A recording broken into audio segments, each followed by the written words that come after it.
Good morning from the offices of the Mississippi High School Activity Association. I am glad to be here. I'm glad to share some information with you. This is in conjunction with the MHSAA. We're going to do our rules, track and field rules meeting this morning. The information that I'm talking about will be online, that you can download this in a PDF file. So glad you're here. If you got any questions, please feel free to call me or the MHSAA at any time. Track and field is the second most popular sport for boys and the #1 sport for girls. This was during the 2018-19 season. Cross country is the sixth most popular for boys and girls. Due to the COVID-19 outbreak, there will be no rule changes for track and field or cross country this year. Everything will be the same as it would have been in our 2020 season. Let me talk just a minute about uniforms. That did change a little bit a couple of years ago. We just want everybody to understand that the uniforms must be school issued or school approved. One of the two. It's got to be school issued or school approved. That don't mean you can just wear whatever somebody says you can wear a shirt of this or a shirt of there and say, well, it was approved. It's got to be related to the school. So on the question every year is the relays. This is the question, and the rule was simplified in 2019. It states that the officials shall have no certainty in determining that all members are from the same team. The MHSAA will use this. We will go back to close to what we were a few years ago before all these rule changes took place on uniforms. Each team member of a relay shall wear the same color and design of the school uniform, although the length of the bottom or one-piece uniform may vary down at the bottom. But they've got to be this. Basically, it's got to be the same here. Any visible garment worn by two or more athletes must be of the same color.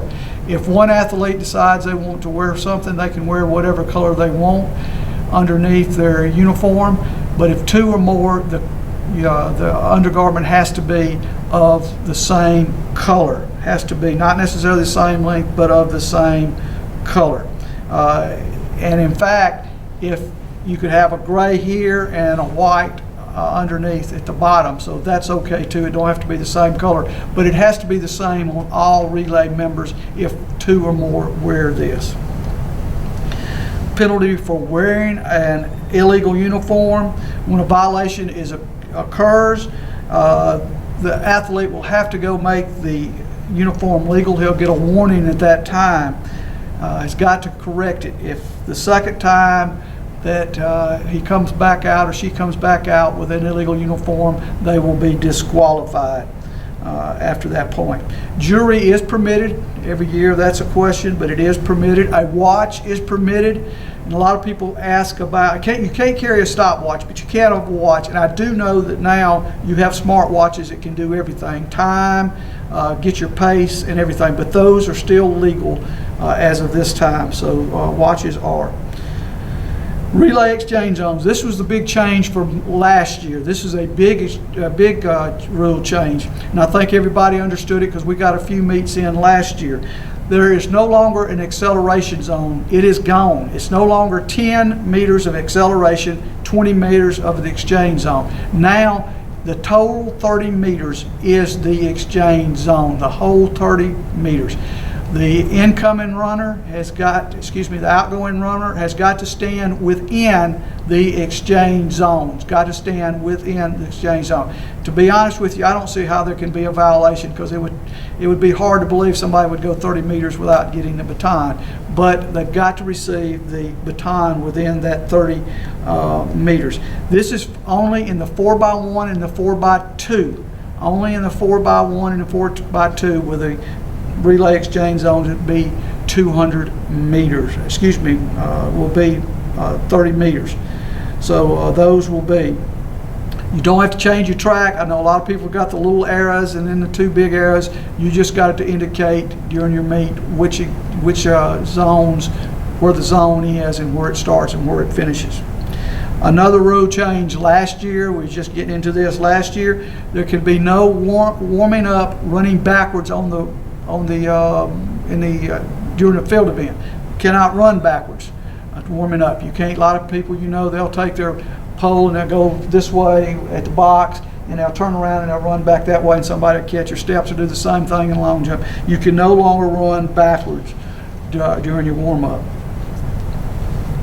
Qualifying for our finals, one or more competitors than there are scoring places will qualify for the finals.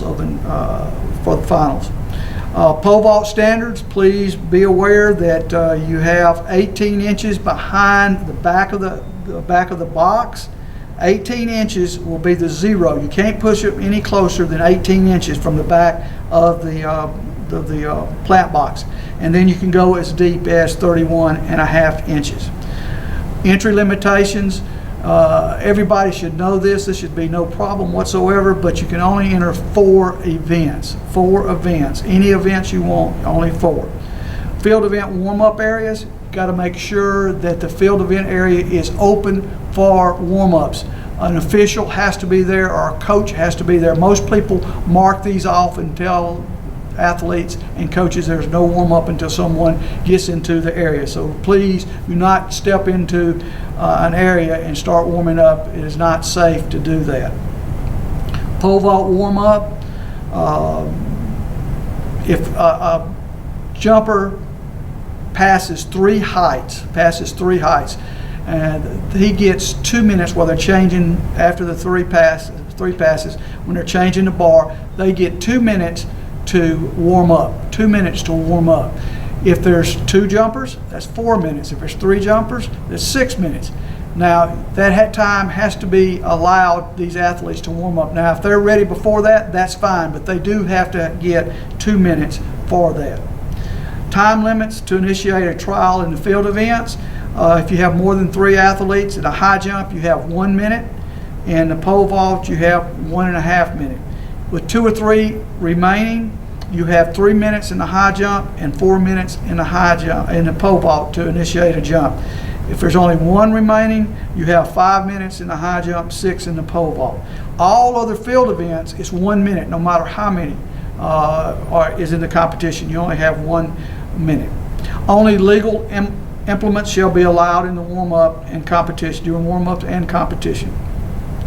To accommodate those, this is a great rule. This changed a few years ago. To accommodate those competitors who may be excused to participate in other events, the head judge may change the order of competition by any method. Successive trials are but one such method. Excused competitors shall inform the head event judge upon their return. Now, that's not to say that if you say, look, I got to go do this over here, you go over there and disappear. They're not going to wait on you like that. You're going to have to go back and forth, back and forth. Every year we have that problem. Somebody will come up and say, well, I was over here. Well, that doesn't make any difference. You have to communicate with the event judges. You just can't disappear. The competition just cannot stop in one waiting for you. So make sure you do that and let them know, I got to go run something. They should take that into account, and you get back, you should be able to get your jumps. Okay, measuring field events. The long jump, triple jump, and shot is measured to the lesser quarter inch. The discus is the only one that's measured to the lesser inch. And every year I see people put a half inch or a quarter inch or 3/4 inch on the discus measurement. You cannot do that. It's to the lesser inch. Proper call for the athletes. I've been harping on this every year for as long as I've been doing this, because I hate to see it. If we're going to do it track and field right in the state, then what we've got to do is do it right and not think we're doing it right. Proper call for athletes or athlete name, athlete up, athlete on deck, and athlete on hold. And I still hear people say in the hole, and I don't know where that came from, but everybody used in the hole. And I'm trying to find the hole they're trying to get into. But it's on hold. Athletes up, athlete on deck, and athlete on hold. Breaking ties. Very simple in the shot, discus, long jump, and triple jump. You go back to the second best jump. They have a tied jump for the winning. Then you go to the second best. The second best will determine who gets the higher place. If there's still a tie after that, then you're going to go to the third, then the fourth, and then the fifth, but you'll break it. In the high jump and pole vault, competitors, if two vaulters, let's go out on 10 foot. 2 vaulters go out on 10 foot, and they both clear 10 foot on their first trial at that height, and that's where they both go out. Then you will go back and count the total number of misses, and that will be the person who will win. But if they both go out on 10 foot and one jumper clears it on the first height and the other jumper clears it on the second height, misses does not come into play. The only thing you're counting is how many times it took you to clear that height on the winning height. So if it's one's got one jump, one's got two, the one that had one jump cleared it on the first attempt will be the winner. If there's a tie that involves first place, this is first place ties. You can have a tie everywhere else, but if it involves first place in the high jump and the pole vault, what you'll do in both of these, you're going to raise the bar. They've missed it 3 different times. Then you'll raise the bar in the pole vault 6 inches and the high jump in 3 inches, and each competitor will get one more attempt at that height. And you'll go up 3 or down 6, whichever, 3 or 6, pole vault 6, high jump 3. You'll go up and down until someone clears it and the other one does not, to determine the winner. Make sure in the division meet, you're going to have to do this if there's a tie for 4th place. You cannot bring 5 people to the next event. You can't, from division, you can't take 5 to the region meet, or from region you can't take 5 to the north-south meet, or from the north-south to the state. There's only going to be 4. So you need to make sure that you break a tie. If there's a tie with 4th place, they have to jump it off to determine who the 4th place finisher is. Just some things that I say every year, because some people still, these used to be an old rule, some of these things, just different things. It's okay to drag the foot in a triple jump. I still see people say he drug his foot or she drug her foot, and that is okay. There's no penalty for dragging your foot. In fact, that hurts you, not helps you. Shot put is 4K. We're starting to finally see people not having 8-pound shots, finally. But for years, we'd go to meets, and that's what we'd see. People would bring an 8-pound shot. It's 4K for the girls, 4K shots, not 8 pounds. Baton exchanges, it is where, and this simplifies it everything, in the 4x1 and 4x2, it simplifies everything where the baton, it makes it a lot easier. But it's where the baton is passed, it is not where the athlete is. An athlete could be outside the exchange zone and pass the baton into the exchange zone. It's legal because that baton is inside it. So it's where the baton is. Toning or unsportsmanlike conduct, disqualification from an event and further competition in the meet. Once again, taunting or unsportsmanlike conduct is disqualification from the event and further competition in the meet. Disqualification of a coach or other school personnel shall be from further involvement in the meet. I see this every year. I still see this, and I don't know why I see it, but that's leaving the high jump or the pole vault pit. I see every year kids, they'll clear a height and they'll hit the bar and the bar start moving, and they will break their neck to try to get out of the pit, and thinking that if they're out of the pit and the bar falls, that they're still okay.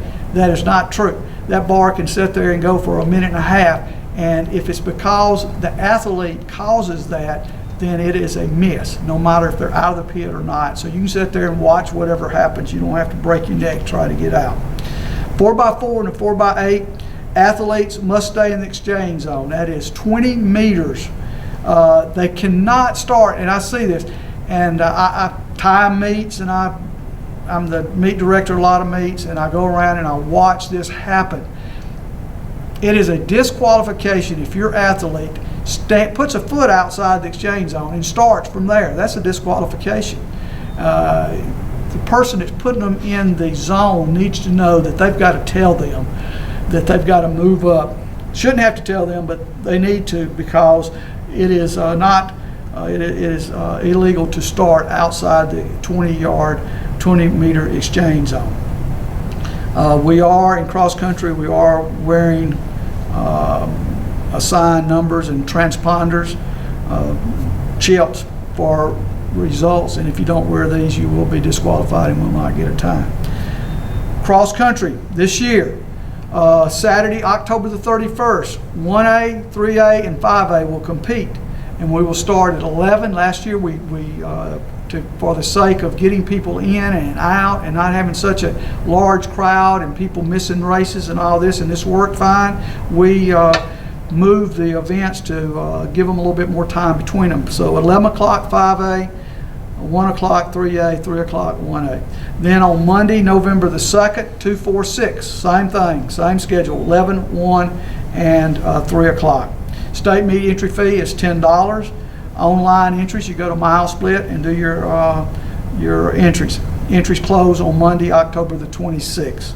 October the 26th. All races are 5,000 meters, boys and girls. Something new, get ready for it. Choctaw Trails has changed. Choctaw Trails have changed. I will get a map out to everybody. I'll put it on the MHSAA website. I'll put it on the MileSplit website, but it has changed. It will no longer be the same exact course that it has been in the past. In fact, it will be loops. Once again, I'm not going to go into a lot of details because I'm not sure, but I know it will be a little different. The starting area will be the same. The finish area will be moved just a little bit. So just get ready. It will be a new course at Choctaw Trails.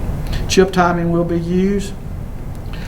Every year we have this problem, but teams and spectators, parents and all need to arrive an hour and a half before their school's race. Make sure to get there plenty of time. There's no need to get there, and that's what's happened in the past. People wait to the last minute, and as everybody knows, people are trying to get in and races are going on.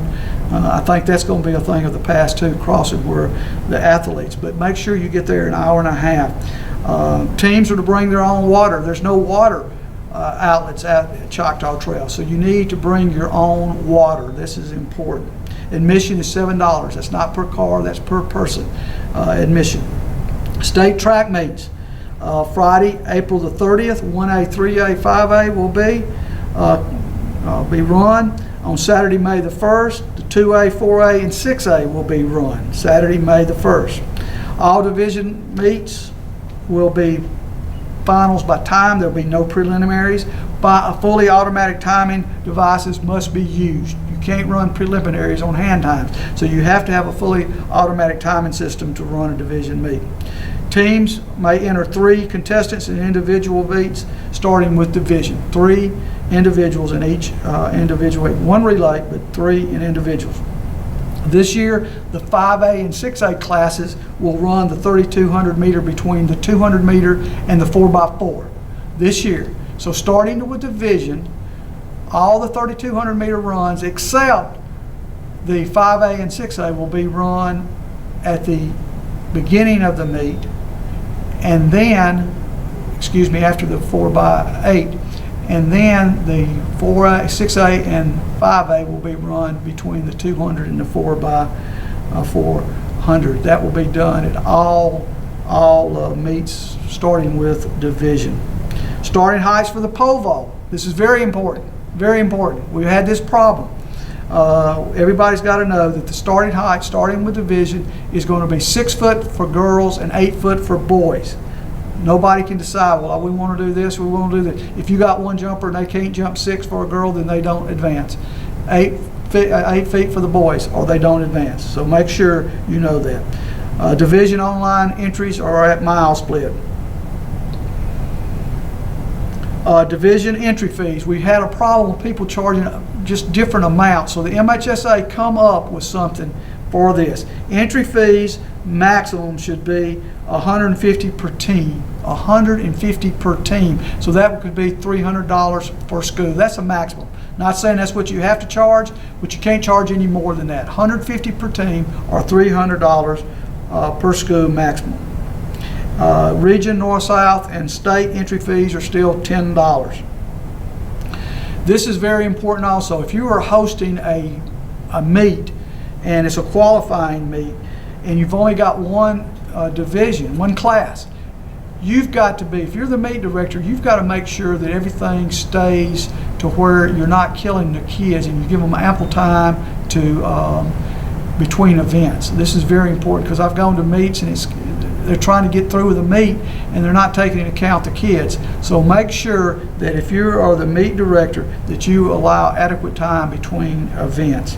If more than one class, then it's already this is already built in. But if it's one class only, then you need to do that. Admission is $10 all day pass for the state meet. Once again, rule changes, important rule changes that went into effect for this past year, but will stay in effect for this year. Just one more time. Clarifies one thing I did not mention, but I will mention now. It clarifies that a competitor should not be penalized for helping another competitor who is distressed or injured when no advantage is gained by the competitor who is assisting. Used to a person that stopped to help someone, they would both be disqualified, but that's not the case. And then, of course, the 4x100 and 4x200, the relay exchange zone goes to 30 meters. There's no acceleration zone anymore. And then also it is clarifies that it's illegal to run backward during a warm-up in a field event. I hope this helps you out. Once again, all this information that I've gone over and a little bit more will be online. You can download the PDF file. Anytime you have any questions, please feel free to call me or Lonnie Tillman at the MHSAA office, and we will help you out. God bless each one of you. I hope everybody stays safe, and we will see everybody this fall. Thank you very much.